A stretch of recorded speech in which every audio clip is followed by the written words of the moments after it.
Hey guys, Gabriel here once again. As you can probably already tell, today I'm driving the new BMW X6 M50d. That name sounded pretty stupid to me as well when they first launched it, but today it became a sort of symbol for powerful diesel engines. And let me tell you, this car is no joke. BMW claims it has 384 horsepower and 740 Newton meters of torque, but it feels a lot stronger than that. All the time you're driving it, you have to remind yourself just to be cool and not push it to its limits, because you can get into trouble really easily. The car will probably accelerate to 100 kilometers an hour in about 5 seconds, even though BMW claims a bit more. They've always understated their cars.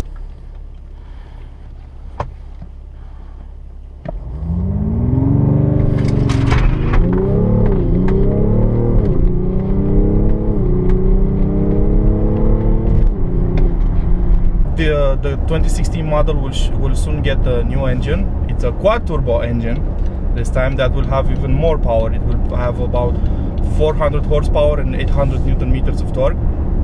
And fun fact, it will have something in common with the new Bugatti Chiron. Both of them are the only production cars in the world that have 4 turbochargers. So that's something interesting to remind yourself.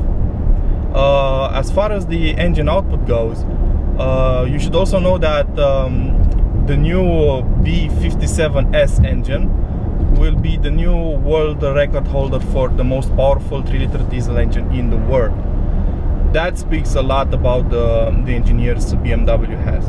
As far as this model goes though, it uses the old engine, and it's still absolutely impressive. As a matter of fact, looking at the way this car was designed from the outside,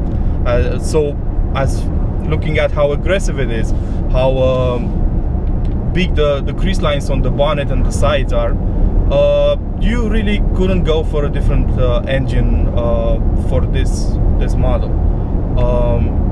You need a powerful engine in this car to, I don't know, talk the talk and walk the walk at the same time. As far as day-to-day drivability and practicality goes, it's not great. You guys probably already know that from the previous model. Sitting in the back, if you're above 6 feet tall, you won't have enough headroom. It is a drastic improvement over the older model, but it's not that great anyhow.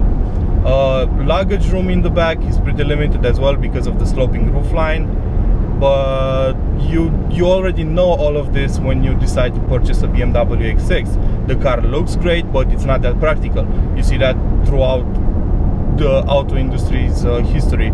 Every coupe has this sort of issues. However, it is a very good looking car. People buying it will be looking to make a statement.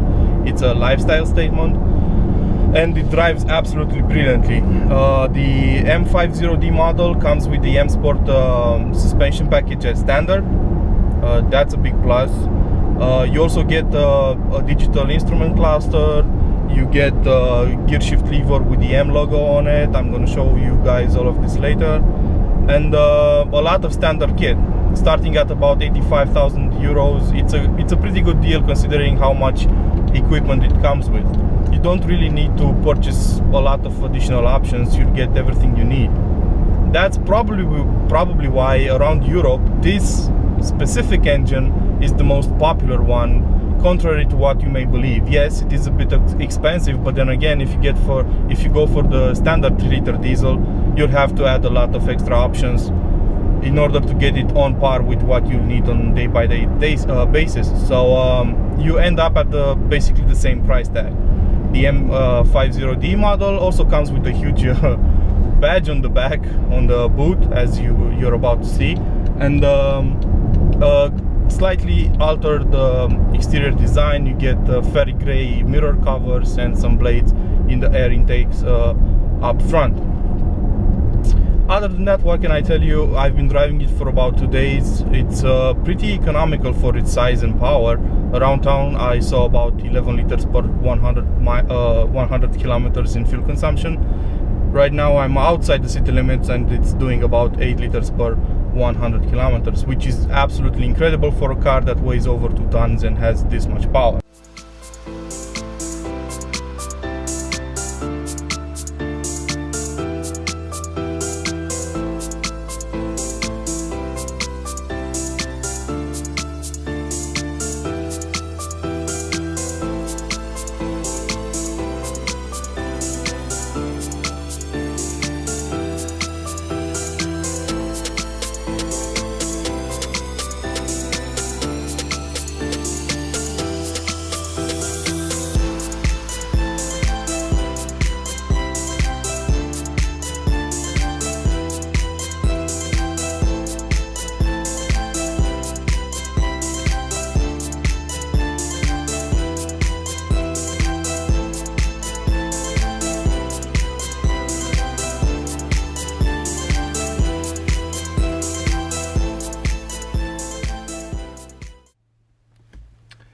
So, what can I say about the BMW X6 M50d after a couple of days of usage?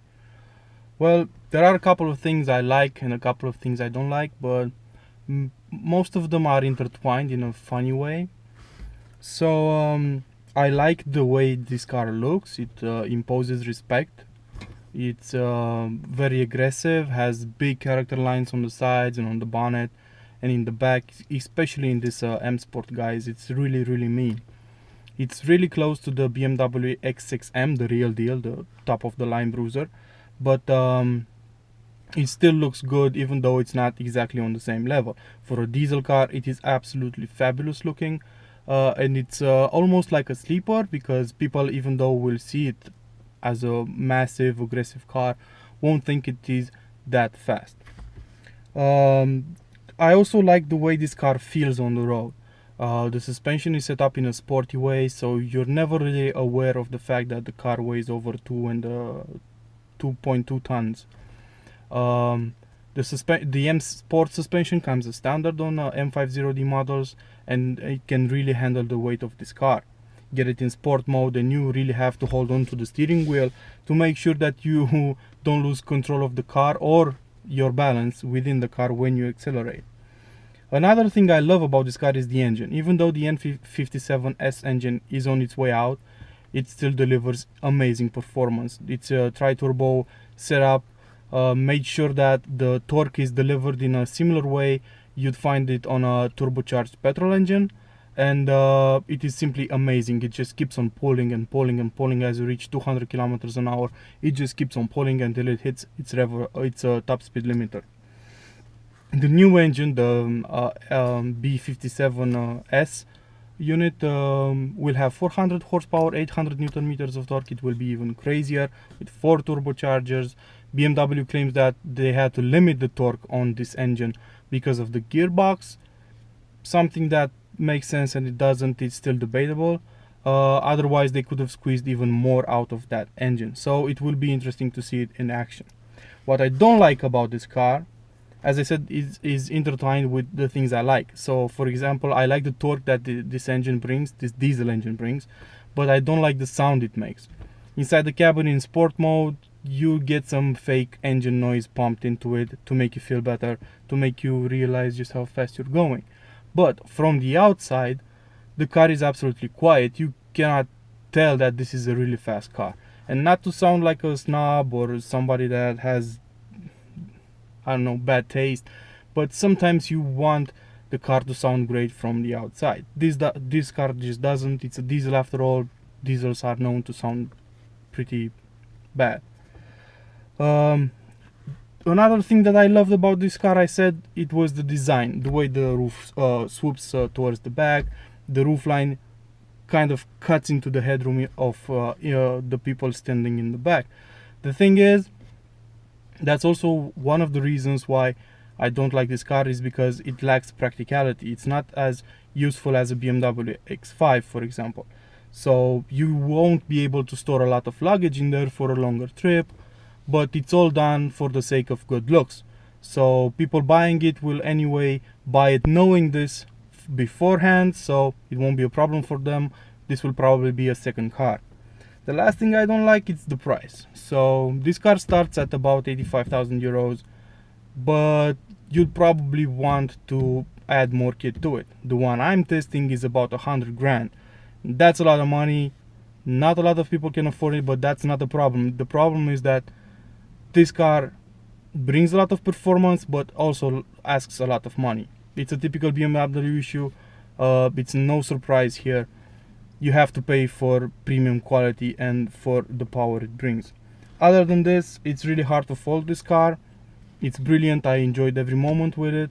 It imposes respect. People treat you differently when they see you driving it, and most will love it. Thanks for watching.